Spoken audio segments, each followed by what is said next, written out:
મોંમાં મૂકતા જ પાણી પાણી થઈ જાય તેવા એકદમ સુપર સોફ્ટ ગાજરના પેંડા બનાવીશું. એના માટે 500 ગ્રામ ગાજર લેશું, એને છાલ કાઢી કટ કરી આ રીતે ઝીણી ખમણીથી ખમણી લેશું. તો આદુ ખમણવાની ખમણીથી હું ખમણું છું એટલે ઝીણું ખમણ તૈયાર થશે.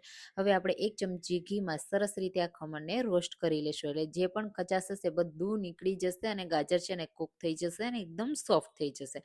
બસ આ રીતે કલર ચેન્જ થઈ જાય ને પછી એમાં અડધો કપ દૂધ એડ કરીશું અને થોડી વાર માટે કૂક કરી લેશું. પછી એમાં સ્વાદ પ્રમાણે ખાંડ એડ કરી દેશું. તો મેં 4 ચમચી એડ કરી છે.